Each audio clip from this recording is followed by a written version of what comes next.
Gjykimi i të drejtit vihet në praktik. Kjo thënie e Imam Aliut thekson rëndësinë e drejtësisë dhe ndikimin që ka një person i drejtë në shoqëri. Kurani na jep udhëzime të qarta mbi drejtësinë. Në surën Maide, në ajetin 8, Allahu thot: "O ju që keni besuar, qëndroni me këmbgulje për Allahun, duke qenë dëshmitar të drejtësisë, dhe mos lejoni që urrëtia ndaj njerëzve t'ju pengojë të jeni të drejtë. Jini të drejtë, se kjo është më afër devotshmërisë dhe druajuni Allahut. Me të vërtetë, Allahu është i njohur me atë që vepron." Ky ajet thekson rëndësinë e drejtësisë dhe paanshmërinë në çdo aspekt të jetës. Njerëzit duhet të jenë dëshmitar të drejtësisë dhe të kapërcejnë para gjykimet personale kur marrin vendime. Në surën Nisa, ajeti 58, Allahu thot: "Me të vërtetë, Allahu ju urdhëron t'i ktheni të besuarit ato që i takojnë, dhe kur të gjykoni mes njerëzve, të gjykoni me drejtësi." Sa e mrekullueshme është ajo që Allahu ju urdhëron. Me të vërtetë, Allahu dëgjon dhe sheh.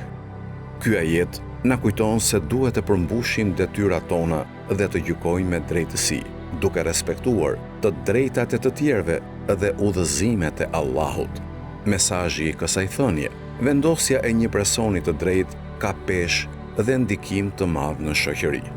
Kur një sundues ose gjykatës i drejtë merr një vendim, ai nuk është vetëm juridikisht detyrues, por edhe moralisht dhe etikisht i shëndosh. Një vendim i tillë mbështetet mbi drejtësinë, barazinë dhe parimet e Islamit. Kur drejtësia respektohet dhe vihet në zbatim, ajo sjell një shoqëri të harmonizuar dhe të balancuar. Njerëzit ndihen të sigurt dhe të mbrojtur, duke ditur se të drejtat e tyre do të respektohen dhe ankesat e tyre do të merren në konsiderat. Ndërkaq, kur padrejtësia mbizotëron, ajo lind pakënaqësi, përçarje dhe trazira.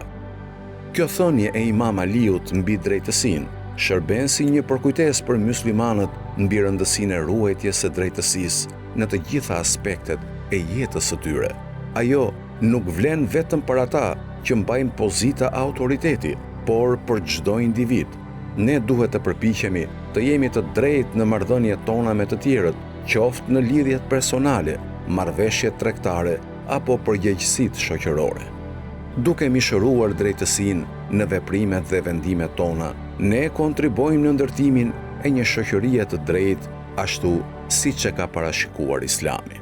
Ne bëhemi bartës të ndryshimit pozitiv, duke promovuar paqen, harmoninë dhe barazinë. Allahu na udhëzoft të gjithëve që të jemi të drejtë dhe të paanshëm dhe na dhënë të aftësinë për të vepruar sipas vendimeve të drejtëve.